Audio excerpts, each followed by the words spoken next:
आपको याद होगा कि बीते दिनों बिहार सरकार की ओर से कास्ट सर्वे जारी किया गया था, जिसमें बिहार में कास्ट कंपोजिशन क्या है, कास्ट की जो संरचना है वो किस तरह की है, किस कास्ट की संख्या कितनी ज्यादा है, किस कैटेगरी की संख्या कितनी ज्यादा है, इसको लेकर विस्तृत जानकारी प्रदान की गई थी। लेकिन वो जो डेटा आया था वो बिहार के इस सर्वे का पहला पक्ष था, पहला भाग था।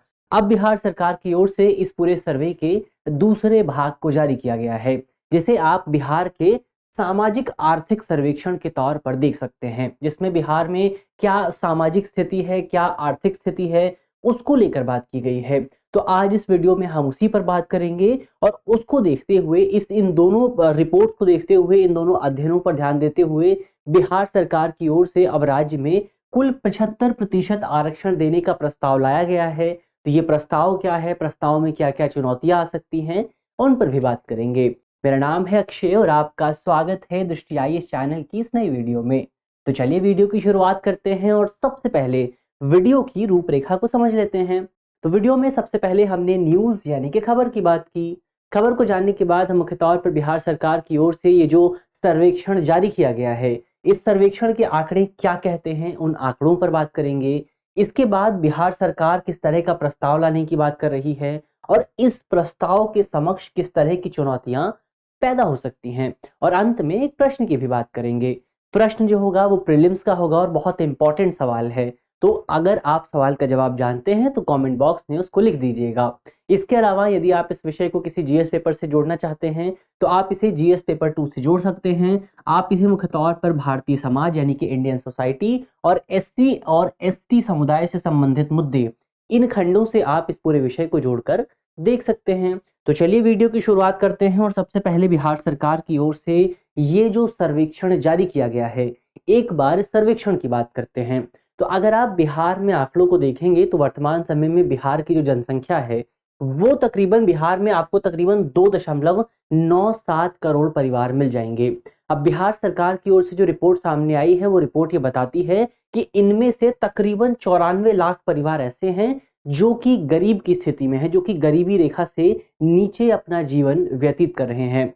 यानी कि बिहार सरकार की रिपोर्ट बताती है कि बिहार में तकरीबन 1/3 से अधिक परिवार ऐसे हैं जो मतलब यानी कि तकरीबन 34% परिवार ऐसे हैं जिनकी जो आय है, जो गरीबी में है, जिनकी जो आय है प्रतिमाह की वो 6,000 रुपए या फिर इससे कम है। तो यहाँ पर बिहार में जो गरीबी की संख्या है वो तकरीबन 34% के आसपास है। अब इसका कैटेगराइजेशन करते हैं कि ये कहाँ कहाँ पर डिवाइड होता है। तो अगर आप इसमें देखेंगे तो अगर आप सामान्य वर्ग को देखेंगे, जनरल कैटेगरी को देखेंगे, तो वहां पर अगर आप देखेंगे तो गरीबी की जो संख्या है, जो मात्रा है वो 25% के आसपास है। अगर आप ओबीसीज में देखेंगे, अदर बैकवर्ड कैटेगरी में देखेंगे, तो वहां पर जो गरीबी की संख्या है वो तकरीबन 33.16% के आसपास है। अगर आप ईबीसीज में देखेंगे, एक्सट्रीमली बैकवर्ड क्लासेस में देखेंगे, तो वहां पर गरीबी की संख्या तकरीबन 33.58 के आसपास है।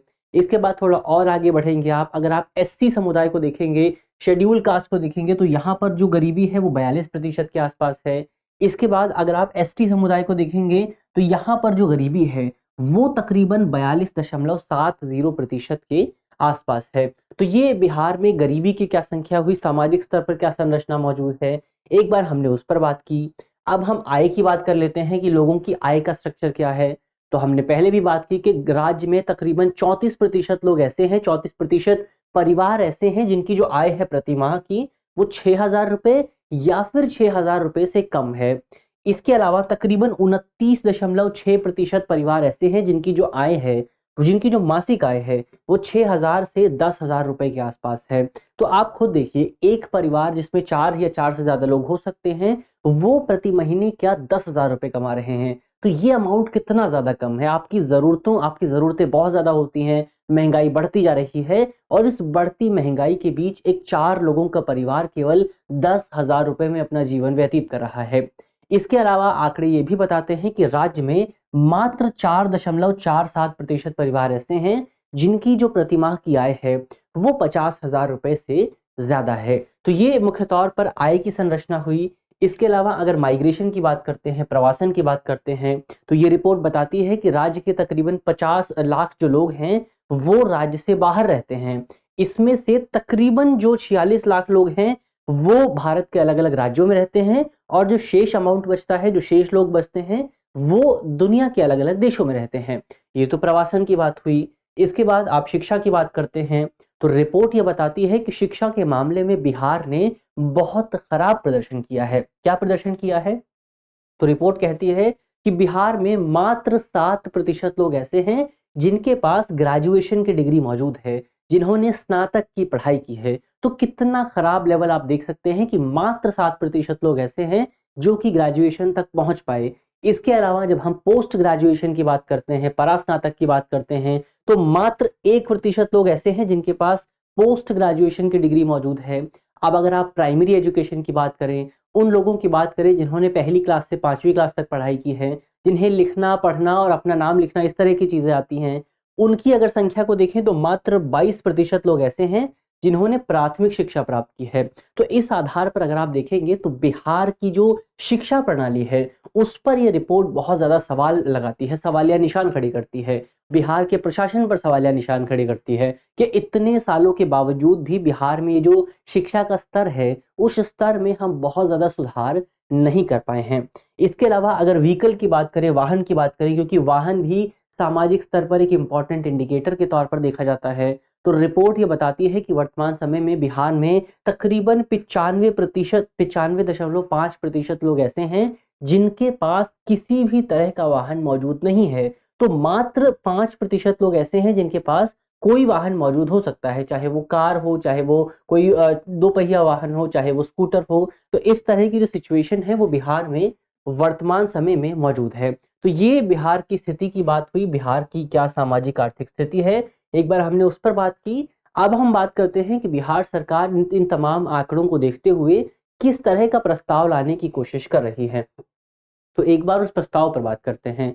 तो अगर जब बिहार सरकार की ओर से पूरा आंकड़ा पेश किया गया, इसके बाद बिहार सरकार ने एक दूसरा प्रस्ताव अपनी कैबिनेट के सामने पेश किया, जिसमें ये प्रस्ताव रखा गया, जिसमें ये प्रपोज किया गया कि अब बिहार में जो आरक्षण की सीमा है, उसे 60% से बढ़ाकर 75% कर दिया जाएगा। इसमें 10% का जो ईडब्ल्यूएस आरक्षण होता है, जो इकोनॉमिकली वीकर सेक्शन का आरक्षण है, जिसे भारत में 103वें संविधान संशोधन से लागू किया गया था, उसका आरक्षण भी इसमें शामिल है। तो किस तरह से आरक्षण दिया जाएगा? तो सबसे पहले, क्योंकि जो सबसे बड़ी संख्या है वो बिहार में ओबीसीज की है या फिर ईबीसीज की है, उनकी बात करें तो बिहार में बिहार सरकार के प्रस्ताव के मुताबिक जो ओबीसीज हैं, अदर बैकवर्ड क्लासेस हैं, उनको 18% का आरक्षण दिया जाएगा, जिन्हें वर्तमान में समय में 8% का आरक्षण मिलता है। ईबीसीज की बात करें, एक्सट्रीमली बैकवर्ड क्लासेस की बात करें, तो इन्हें बिहार सरकार के प्रस्ताव के मुताबिक 25% आरक्षण दिया जाएगा, क्योंकि बिहार में ईबीसीज की संख्या सबसे ज्यादा है।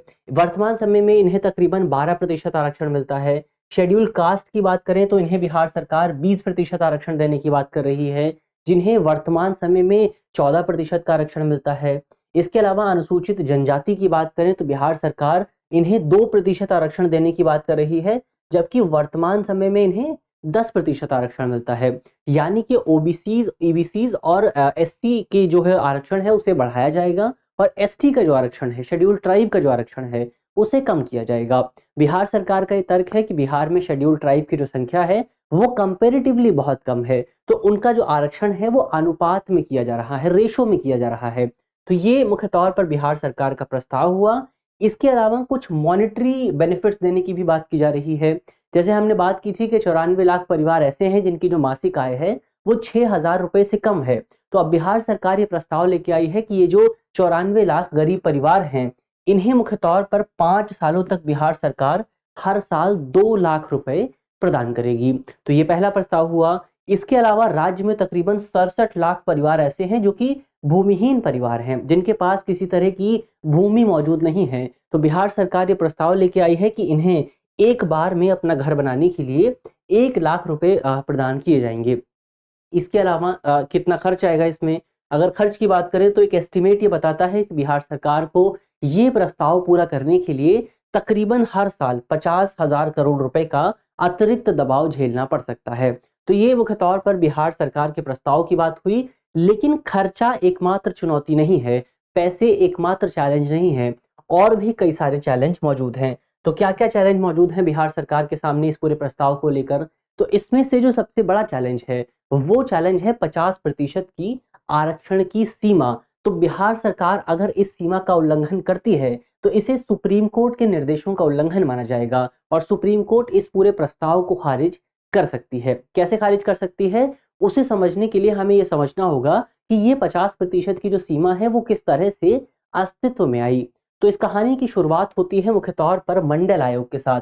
मंडल आयोग को भारत सरकार द्वारा बनाया गया था मुख्य तौर पर जो हमारे देश में ओबीसीज हैं उनकी स्थिति पर सिफारिश करने के लिए, उनकी स्थिति में सुधार करने के लिए। मंडल आयोग ने 1980 में अपनी रिपोर्ट पेश करी और मंडल आयोग ने अपनी रिपोर्ट में बताया कि भारत में ओबीसीज की जो स्थिति है वो बहुत बेहतर नहीं है और उसमें सुधार करने के लिए हमें ओबीसीज को आरक्षण देना चाहिए। मंडल आयोग ने कहा था कि ओबीसीज को 27% आरक्षण मिलना चाहिए। इसके बाद इस आरक्षण को लागू भी कर दिया गया और लागू करने की घोषणा के साथ ही जैसे ही ये कहा गया कि सरकार लागू करेगी, इस मामले को सुप्रीम कोर्ट में भी चुनौती दी गई और सुप्रीम कोर्ट ने 1992 में, ये केस बहुत इंपॉर्टेंट है, इस केस को आप याद रखिएगा, इस केस का नाम है इंदिरा साहनी बनाम भारत सरकार मामला। इस पूरे मामले में मुख्य तौर पर वो जो 27% आरक्षण ओबीसी को दिया जाता है उस आरक्षण को चैलेंज किया गया था। अब सुप्रीम कोर्ट में इसे चैलेंज किया गया लेकिन सुप्रीम कोर्ट ने इस आरक्षण को सही ठहराया। सुप्रीम कोर्ट ने कहा कि सरकार जो ओबीसी को आरक्षण दे रही है वो आरक्षण पूरी तरह से सही है क्योंकि वर्तमान समय में देश में ओबीसी की जो स्थिति है वो बहुत ज्यादा बेहतर नहीं है। लेकिन सुप्रीम कोर्ट ने यह भी कहा कि ना तो भारत सरकार और ना ही कोई केंद्र राज्य सरकार भारत में आरक्षण की सीमा को 50% से ज्यादा नहीं बढ़ा सकती है। यानी कि सुप्रीम कोर्ट ने 50% रिजर्वेशन का एक लिमिट डिसाइड कर दिया था। कोई भी राज्य इस लिमिट को क्रॉस नहीं कर सकता था। हालांकि सुप्रीम कोर्ट ने यह भी कहा था कि अगर किसी राज्य को लगता है कि किसी समुदाय को बहुत विशेष स्थिति में रिजर्वेशन देने की जरूरत है तो इस सीमा का उल्लंघन किया जा सकता है, लेकिन राज्य सरकार को तथ्यों के आधार पर, फैक्ट के बेस पर यह प्रूव करना होगा कि ये जो आरक्षण दिया जा रहा है, जो 50% सीमा का उल्लंघन है, वो पूरी तरह से ठीक है। तो यहां पर मामला जो है थोड़ा सा फंस जाता है। तो ऐसे में अगर बिहार सरकार ओबीसीज और ईबीसीज के आरक्षण को बढ़ाती है, शेड्यूल्ड कास्ट के आरक्षण को बढ़ाती है, तो इसकी वजह से राज्य में जो आरक्षण की सीमा है वो 75% हो जाएगी और सुप्रीम कोर्ट के निर्देश का उल्लंघन होगा।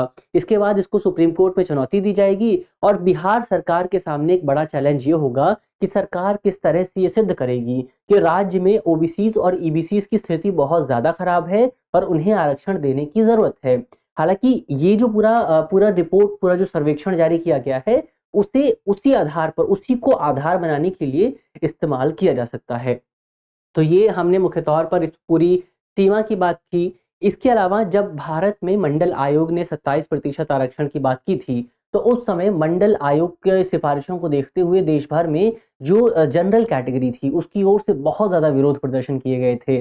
तो ऐसे में यहाँ पर भी वर्तमान समय में भी हमें बिहार में विरोध प्रदर्शन देखने को मिल सकते हैं क्योंकि बिहार और उत्तर प्रदेश वाला जो इलाका था वो इस पूरे विरोध प्रदर्शन के केंद्र में मौजूद था। तो हमें बिहार में दोबारा से इस तरह के विरोध प्रदर्शन देखने को मिल सकते हैं और विरोध प्रदर्शन शेड्यूल्ड ट्राइब कम्युनिटी की तरफ से भी होंगे क्योंकि उनके आरक्षण को कम करने की बात की जा रही है।